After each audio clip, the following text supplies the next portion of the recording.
بسم الله الرحمن الرحيم. الحمد لله رب العالمين، والصلاة والسلام على سيد الأنبياء والمرسلين محمد وعلى آله وأصحابه أجمعين، أما بعد. أعوذ بالله من الشيطان الرجيم. بسم الله الرحمن الرحيم.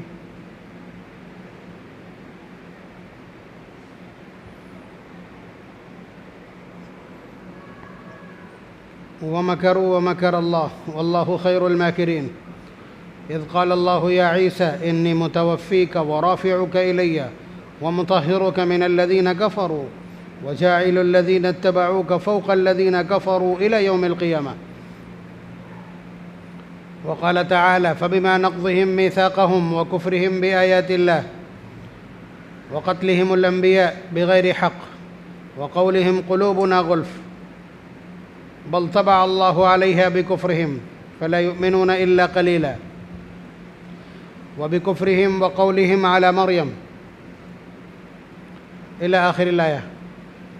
وقال النبي صلى الله عليه وسلم كيف أنتم إذا نزل ابن مريم فيكم وإمامكم منكم. رواہ البخاری. بات چل رہی ہے قیامت کی علامتیں. قیامت کی علامات بڑی بڑی علامات، چھوٹی علامتیں تو 98% ظاہر ہو چکی ہیں. بڑی بڑی علامتوں میں ایک شخصیت کا میں نے تذکرہ کیا تھا، حضرت مہدی. تو ان کا ظہور ہوگا اور کیسے کیسے کیا کیا ہوگا، یا ان کے بارے میں کس نے کیا کیا کہا، وہ پچھلے جمعے میں نے عرض کر دیا تھا. تو حضرت مہدی بہت سارے معرکوں کو سر کریں گے، بہت سارے محاذ پر اسلام کے سالار کی حیثیت سے نمائندگی کریں گے اور تقریباً کفر کی کمر توڑ دیں گے. کفر کی کمر توڑ دیں گے، لیکن اسی بیچ انہیں پتہ چلے گا جب وہ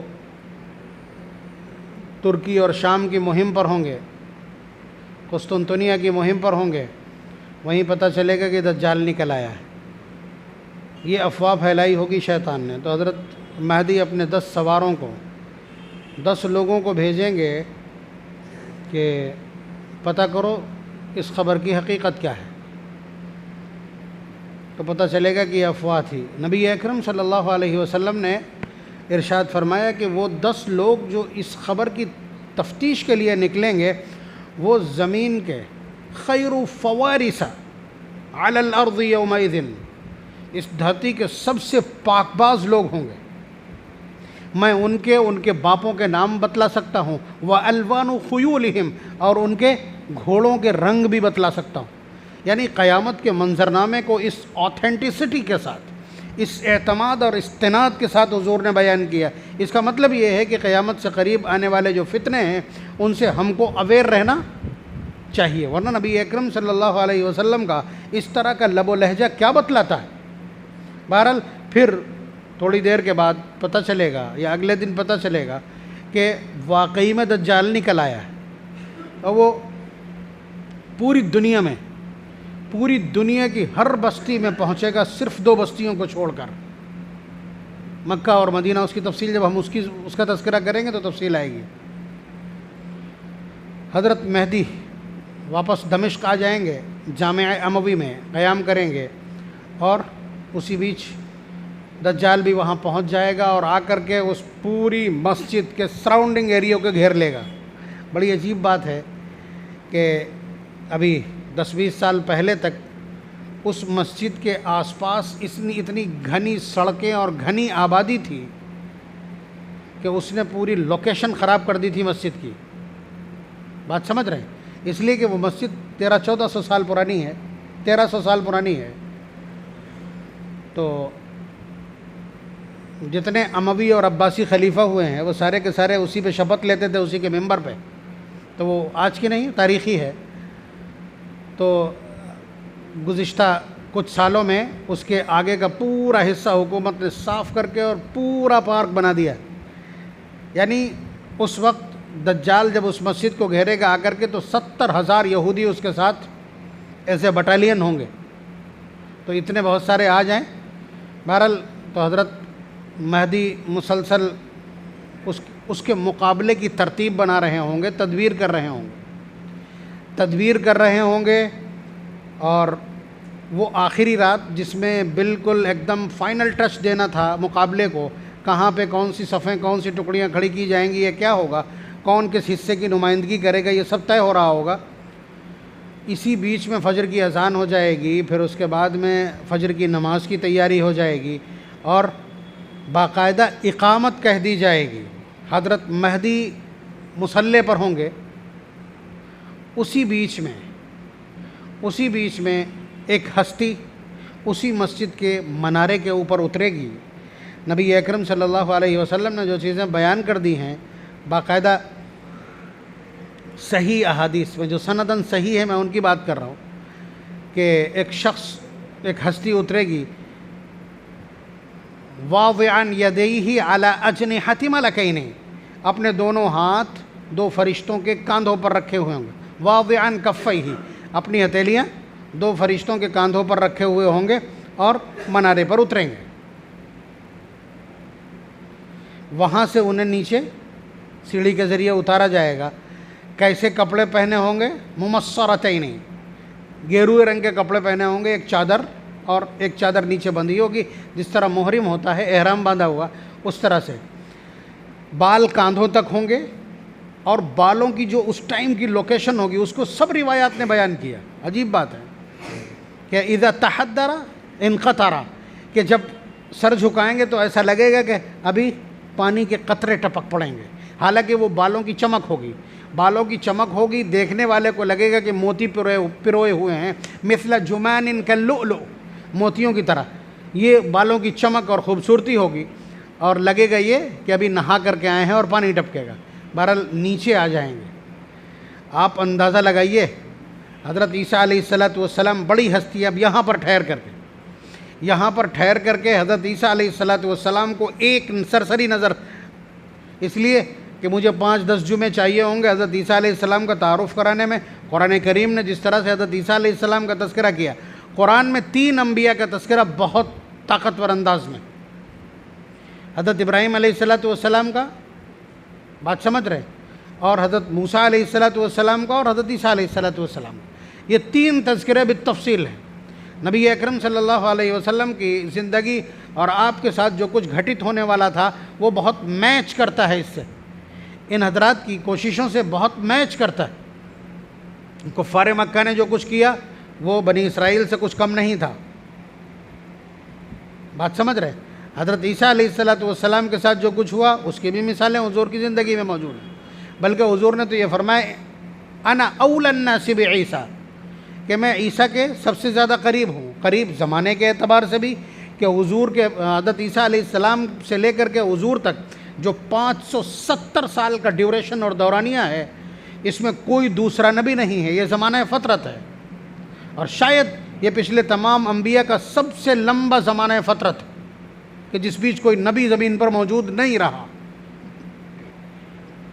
حضرت عیسیٰ علیہ السلام میریکل ہیں، خود اپنے آپ میں ایک میریکل ہیں۔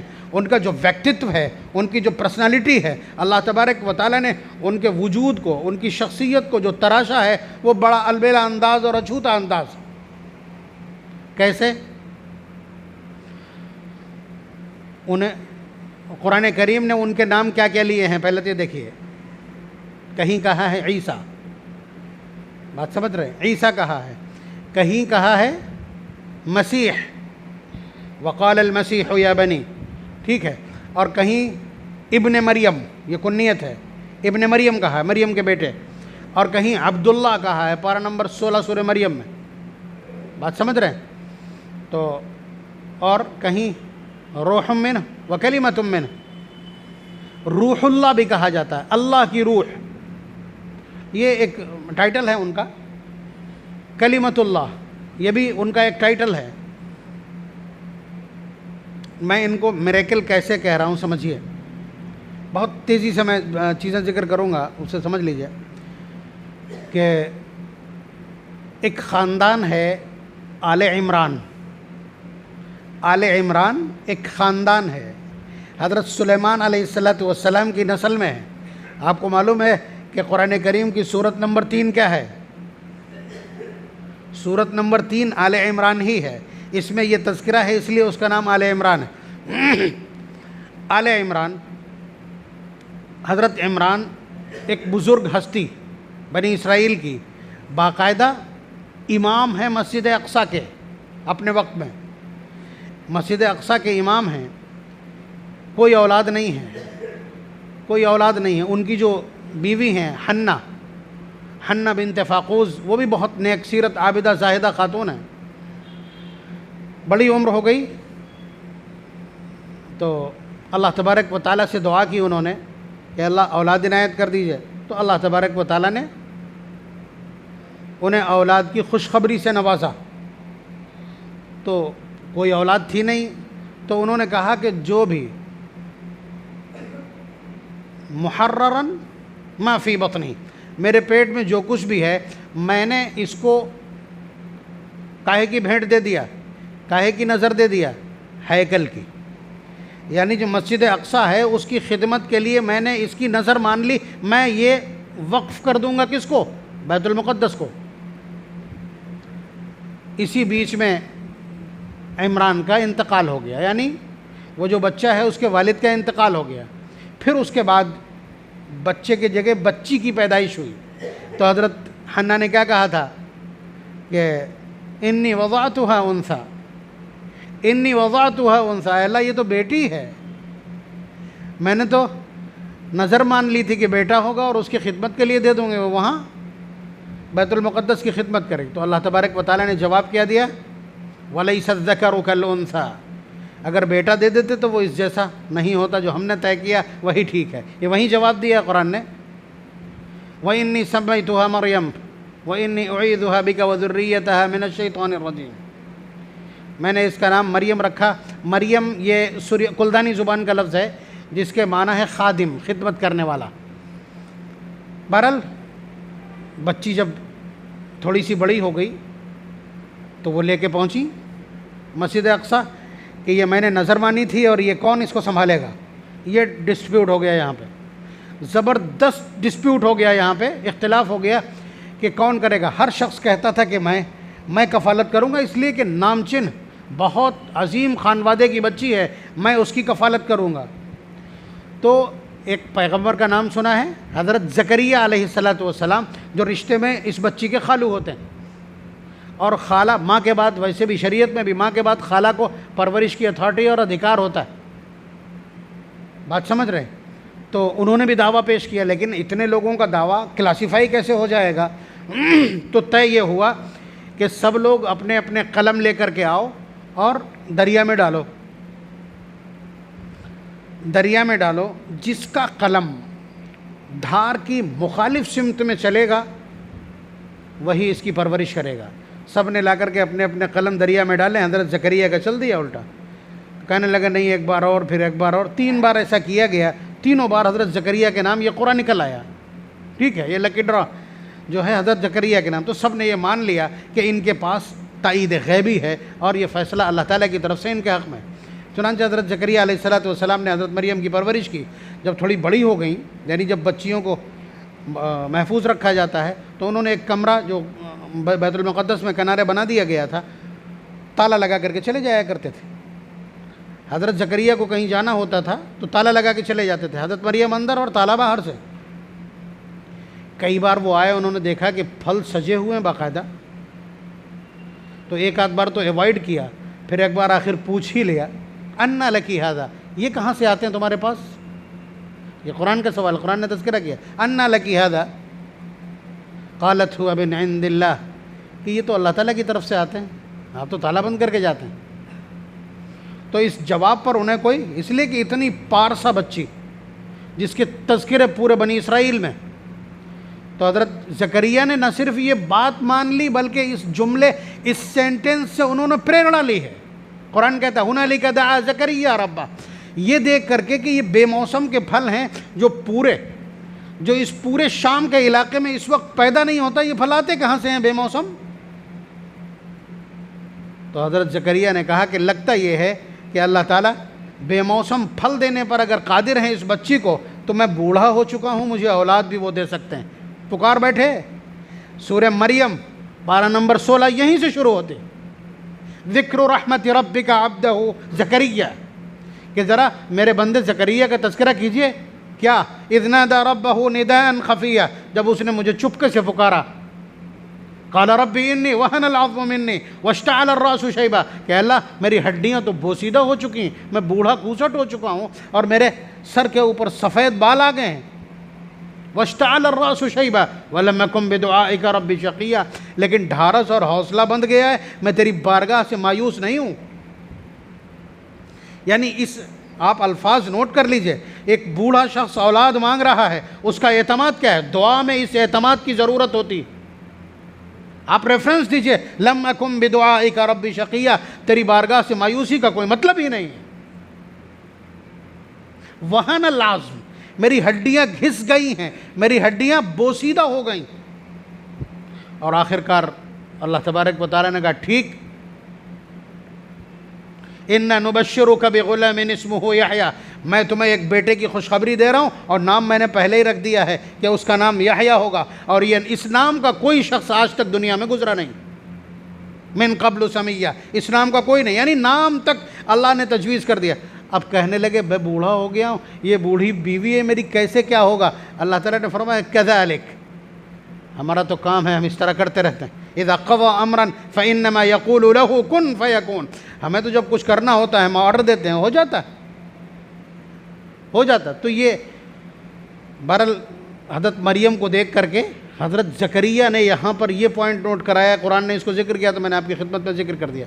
پھر حضرت مریم جوان ہو گئی ہیں، ایک دن بیت المقدس کے کسی گوشے میں موجود تھی، تنہائی میں، اچانک ایک شخص گھستا چلا آیا، حالانکہ کبھی انہوں نے خالو کے سوا کسی کو دیکھا تک نہیں ہے، چھونا تو دور کی بات سمجھ رہے؟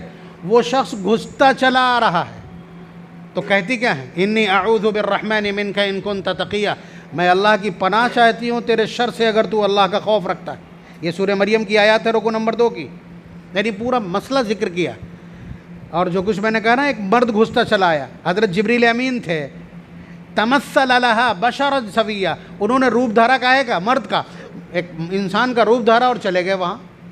تو حضرت مریم کو گھبراتے ہوئے اور اس طرح سے گفتگو کرتے ہوئے اور اس طرح دہائی دیتے ہوئے سنا، تو کہنے لگے انما انا رسول ربک لاہب لک غلاما زکیہ، میں اللہ تعالیٰ کا بھیجا ہوا ایک فرشتہ ہوں اور میں تمہیں خوشخبری دینے آیا ہوں کہ تمہارے یہاں بیٹے کی پیدائش ہوگی۔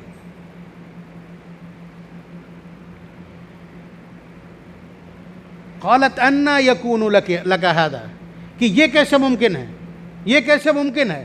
لم یمسسنی بشر ولم اک بغیہ، نہ تو میں بدکار ہوں اور نہ آج تک مجھے کسی مرد نے میرے جسم کو ہاتھ لگایا، بچہ کیسے ہو سکتا ہے؟ پھر وہی جواب، قال کذالک قال ربک هو علی ہین، یہ تمہارے پروردگار کے لیے بہت معمولی بات ہے۔ وَلِنَجْعَلَهُ آیَةً لِلنَّاسِ، اور اللہ تبارک و تعالیٰ تمہیں رہتی دنیا تک ایک نشان بنا دینا چاہتے ہیں، ایک معجزہ بنا دینا چاہتے ہیں۔ وَرَحْمَةً مِنَّا وَكَانَ أَمْرًا مَقْضِيًّا، چنانچہ ایسے کر کے گریبان میں یا آستین میں اس طرح سے پھونک دیا حضرت جبریل امین نے، اور پریگننسی کنسیو ہو گئی۔ اور اس کے بعد جب وقت قریب آیا تو گھبرانے لگی، ظاہر سی بات ہے، غیر شادی شدہ خاتون اور اس طرح کے حالات ہو، تو اللہ تبارک و تعالیٰ نے حکم دیا کہ اگر پریشانی ہے تم کو تو تم یہاں سے ذرا دور چلی جاؤ۔ 15 کلومیٹر دور، بیت المقدس سے 15 کلومیٹر دور ایک پہاڑ ہے جبل سرات، اس پر چلی گئیں۔ اللہ تعالیٰ نے سب کچھ بتا دیا باقاعدہ کہ فَأَجَاءَهَا الْمَخَاضُ إِلَى جِذْعِ النَّخْلَةِ، وہاں کھجور کا درخت بھی تھا، اسی تنے سے جب تکلیف ہوئی تو اسی تنے سے ٹیک لگا کے بیٹھ گئیں۔ تو اللہ تبارک و تعالیٰ نے چشمہ جاری کر دیا، فرمایا کہ یہ یہاں پانی پینا ہے تم کو، اور جب تم کو بھوک لگے صرف اس کھجور کے تنے کو ذرا سا ہاتھ لگانا تو ساقط علیک رطبا جنیہ، تمہارے اوپر تازہ کھجوریں گریں گی۔ چنانچہ یہی چلا، فکلی واشربی وقری عینا فإما ترین من البشر احدا فقولی انی نذرت للرحمن صوما فلن نکلم اليوم انسیا۔ بچے کی پیدائش ہو گئی، پھر اس کے بعد واپس جب گھر آئیں تو گھبرا رہی تھی بہت۔ اللہ تعالیٰ نے فرمایا گھبراؤ مت، جب تم جانا لوگوں کے بیچ میں اور تم سے کوئی کچھ کہے، بولنا چاہے، سوال کرے، بدتمیزی کرے، تو تمہارا کام صرف اتنا ہے، کہہ دینا انی نذرت للرحمن صوما، کہ میں نے بولنے کا روزہ رکھا ہوا ہے، منت مانی ہے کہ میں بولوں گی نہیں۔ فلن نکلم اليوم انسیا، میں بول نہیں سکتی، میں بولوں گی نہیں ہرگز۔ فاشارت الیہ، تم خالی اس بچے کی طرف اشارہ کر دینا کہ اس سے پوچھ لو۔ چنانچہ ایسے ہی ہوا، جیسے ہی بچہ لے کر کے آئی ہیں تو پوری قوم چڑھائی کہ ارے یا اخت ہارون ما کان ابوک امرأ سوء وما کانت امک بغیہ، کہ اے ہارون کی بہن، تیرے ماں باپ اتنے پارسا جن کی مثالیں دی جاتی ہیں، تو ایک اچھے گھرانے کی ہے، تیری شادی نہیں ہوئی، پھر یہ کہاں سے؟ وہی جواب دیا انہوں نے۔ پھر جب انہوں نے کہا کہ اس بچے سے بات کرو تو وہ قوم اور چل گئی۔ کیف نکلم من کان فی المہد صبیا، ہم اس سے بات کریں، کیسے بات کریں جو بچہ ابھی گہوارے میں لیٹا ہے، چند دن کا۔ بات سمجھ رہے ہیں؟ بس اتنا کہنا تھا کہ وہ 4 دن کا بچہ بڑی طلاقت کے ساتھ بولنا شروع ہو گیا، انی عبداللہ۔ کس نے کہا؟ حضرت عیسیٰ علیہ السلام نے، پنگھوڑے میں جو اپنے اس میں لیٹے ہوئے ہیں، انہوں نے کہا انی عبداللہ، میں اللہ کا بندہ ہوں، آتانی الکتاب، اللہ نے میرے لیے کتاب مقدر کر دی ہے، میرے پاس کتاب بھی آئے گی، وجعلنی نبیہ، اور میرا نبی بنانا مقدر کر دیا، وجعلنی مبارکا اینما کنت، اور مجھے بابرکت بنایا جہاں بھی رہوں گا۔ نوٹ کر لیجئے گا یہ والا جملہ، وجعلنی مبارکا اینما کنت واوصانی بالصلاۃ والزکاۃ، اور مجھے نماز اور زکوٰۃ کی پابندی کرنے کا حکم دیا، ما دمت حیا، جب تک میں زندہ رہوں، وبرا بوالدتی، اور مجھے اپنی والدہ کا فرما بردار اور ان کی آنکھوں کی ٹھنڈک بنایا، وبرا بوالدتی ولم یجعلنی جبارا شقیا، مجھے ظالم اور بدبخت نہیں بنایا۔ یہ حضرت عیسیٰ علیہ السلام کی 28 سے لے کر 33 تک یہ تقریر ہے پوری جو اس میں کی ہے۔ تو آپ اندازہ لگائیے کہ بغیر باپ کے اللہ تبارک و تعالیٰ نے حضرت عیسیٰ علیہ السلام کو صرف اپنی جانب سے ایک پھونک، اسی لیے روح کہا جاتا ہے۔ حضرت عیسیٰ علیہ السلام کو روح اللہ کہا جاتا ہے کہ اللہ تعالیٰ نے سارے واسطوں کو ہٹا کر براہ راست ایک پھونک کے ذریعے سے ان کو پیدا کیا ہے۔ وَكَلِمَةٌ مِّنْهُ، کلمۃ اللہ اس لیے کہا جاتا ہے کہ وہ ایک نشانی ہے، اللہ تبارک و تعالیٰ کی نشانی ہے۔ بھائی عورت اور مرد کے ملاپ سے اولاد پیدا ہوتی ہے، کروموسومز مل کر کے اولاد پیدا ہوتی ہے، یہ تو ایک عام چلن ہے، یہ نیچرل فیکٹر ہے اور وہ طریقہ ہے فطری، لیکن یہ ایب نیچرل ہے نا، یہ ایک نشانی ہے۔ تو کلمۃ اللہ اس لیے ان کو کہا جاتا ہے۔ تو حضرت عیسیٰ علیہ السلام اپنی پیدائش کے اعتبار سے بھی بڑی اہمیت کے حامل ہیں، اور جب اللہ تبارک و تعالیٰ نے 40 سال کی عمر میں ان کو نبوت سے سرفراز کیا ہے، تو چونکہ پیچھے کس کا دور چلا آ رہا ہے؟ تورات کا، یعنی اس سے پہلے تورات یہ کتاب ہے، یہ قانون ہے اللہ تبارک و تعالیٰ کا جو چل رہا تھا۔ حضرت عیسیٰ علیہ السلام نے آ کر کے اعلان کیا کہ میں پیچھے جو تورات موجود ہے اس کی تصدیق کرتا ہوں کہ یہ آسمانی کتاب ہے، اور اس میں جو اللہ تبارک و تعالیٰ نے ترمیم اور سنشودھن کیا ہے، یہ نیا ورژن شریعت کا میں لے کر کے آیا ہوں، جس کو انجیل کہا جاتا ہے، بائبل کہا جاتا ہے۔ تو یہودی مخالف ہو گئے کہ تو ہمارا یہ سب کچھ اسٹرکچر پورا بدلنا چاہتا ہے نئے سرے سے اپنی، تو بدتمیزی شروع ہو گئی حضرت عیسیٰ علیہ السلام کے ساتھ۔ اللہ تبارک و تعالیٰ نے اس بدتمیزی کو ختم کرنے کے لیے اور پیغمبر کی پیغمبرانہ حیثیت واضح اور مدلل کرنے کے لیے، اس کو آتھینٹک بنانے کے لیے اللہ تبارک و تعالیٰ نے ان کو معجزات عطا کیے۔ معجزات کیا ہیں؟ کہ وَأُبْرِئُ الْأَكْمَحَ وَالْأَبْرَصَ وَأُحْيِي الْمَوْتَى بِإِذْنِ اللَّهِ، کسی کوڑھی کے اوپر ایسے ہاتھ پھیر دیتے تھے تو اس کے جسم کا وہ گلنا اور اس کی جو کوڑھ ہے، جو کشٹ روگ ہے، وہ ختم ہو جاتا تھا۔ سفید داغ والے مریضوں کے اوپر اس طرح ہاتھ پھیر دیتے تھے، وہ ٹھیک ہو جاتا تھا۔ اسی لیے مسیح کہا جاتا ہے ان کو، اسی وجہ سے۔ بلکہ وَأُحْيِي الْمَوْتَى، کسی کی قبر پر کھڑے ہو کر کے فرما دیتے تھے کہ قم بِإِذْنِ اللَّهِ، اللہ کی اجازت سے کھڑا ہو جا، تو وہ مردہ کھڑا ہو جاتا تھا۔ یہ معجزات عنایت کیے۔ اس کے علاوہ ایسے مٹی اٹھائی اور مٹی اٹھا کر کے اس کو چڑیا جیسی شکل ماری، فَأَنفُخُ فِيهِ، حضرت عیسیٰ فرماتے ہیں کہ میں اس میں پھونک مار دیتا ہوں، فَتَكُونُ طَيْرًا بِإِذْنِ اللَّهِ، وہ اللہ کے حکم سے پرندہ بن جاتی۔ یہ معجزات ہیں جن کو پارہ نمبر 3 اور پارہ نمبر 7 دونوں میں اللہ تعالیٰ نے بیان کیا باقاعدہ۔ وَمَا تَدَّخِرُونَ فِي بُيُوتِكُمْ وَمَا تَأْكُلُونَ وَمَا تَدَّخِرُونَ فِي بُيُوتِكُمْ، تم کیا کھا کر کے آئے اور تمہارے گھر میں کیا رکھا ہے وہ سب بتا دیا کرتے تھے۔ یہ اس طرح کے معجزات اللہ نے اس لیے دیے، اس لیے کہ سامنے پھیلا ہوا جو پورا سسٹم ہوتا ہے نا، جو پوری سائنس ہوتی ہے، اس کو ڈومینیٹ کرنا، اس کو زیرو کر دینا، یہ معجزے کا کام ہوتا ہے۔ تو وہ ٹائم اصل میں میڈیکل سائنس کے عروج اور ترقی اور ارتقاء کا ہے۔ اسی وقت میں پیتھاگورین، جالینوس، ارسطو، سقراط، بقراط، یہ ان کا دور ہے۔ میڈیکل سائنس کی توتی بول رہی تھی، تو حضرت عیسیٰ علیہ السلام نے آ کر کے میڈیکل سائنس کے خلاف معجزات کی جھڑی لگا دی۔ ظاہر سی بات ہے کسی نابینا کو وہ آنکھ نہیں دے سکتے تھے، کسی کوڑھی کا کوڑ نہیں ختم کر سکتے تھے، کسی سفید داغ والے، تب تو چھوڑ دیجئے، 2000 سال پہلے کی بات چھوڑ دیجئے، یہ تینوں آج بھی لا علاج ہے بیسیکلی لوگوں کے لیے، اللہ تبارک و تعالیٰ کے لیے نہیں۔ بات سمجھ رہے ہیں؟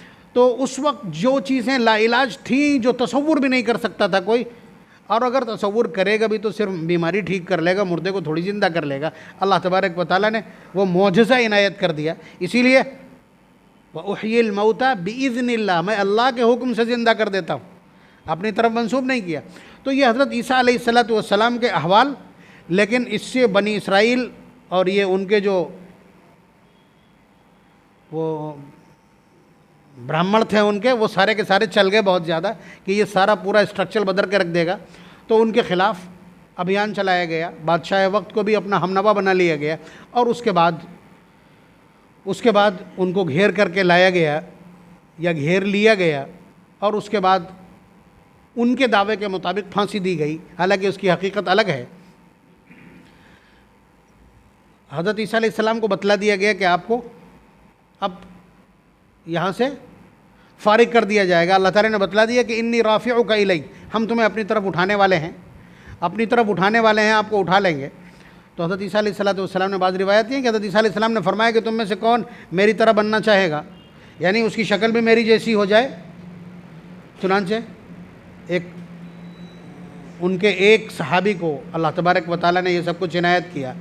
بہرحال حضرت عیسیٰ علیہ السلام کو اللہ تبارک و تعالیٰ نے اپنی قدرت کاملہ سے آسمان پر اٹھا لیا، اور انہوں نے دوسرے شخص کو جو شبیہ تھا، جو مشابہ تھا حضرت عیسیٰ علیہ السلام کے، اس کو انہوں نے صلیب پر لٹکا کر کے اور اس کے بعد کیلیں ٹھوک کر کے موت کے گھاٹ اتار دیا، ان کے اپنے کہنے کے مطابق۔ قرآن کریم نے ڈائریکٹ وے میں اس کو کنڈیم کیا، وما قتلوہ، انہوں نے ان کو حضرت عیسیٰ علیہ السلام کو قتل نہیں کیا، وما صلبوہ، اور نہ یہ سولی پہ چڑھا سکے ہیں، ولکن شبہ لہم، لیکن ان کے اوپر معاملے کو مشتبہ کر دیا گیا۔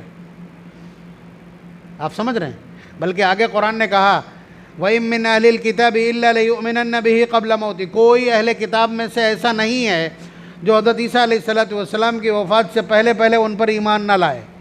یہ آیت اشارہ کر رہی ہے کہ حضرت عیسیٰ علیہ السلام تشریف لائیں گے۔ وقت اسی میں ختم ہو گیا خالی ولادت عرض کرنے میں۔ تو حضرت عیسیٰ علیہ السلام کی ولادت خود اپنے آپ میں ایک میریکل ہے، اور اس کے بعد ان کا یہاں آنا یہ بھی ایک عام دستور کے خلاف ہے کہ جو شخص یہاں سے چلا گیا وہ واپس نہیں آتا، لیکن حضرت عیسیٰ علیہ السلام کا نزول طے ہے۔ صحیح احادیث کی تعداد اتنی ہے جو حد تواتر کو پہنچتی ہیں، جن کا جھٹلانا ناممکن ہے۔ اللہ تبارک و تعالی ہمیں قیامت کے تمام منظرنامے کے لیے تیار فرمائے، اور ہمیں اپنے ایمان کی حفاظت اور ملت کے ایمان کی حفاظت اور پاسبانی کی توفیق نصیب فرمائے۔ وآخر دعوانا الحمدللہ رب العالمین۔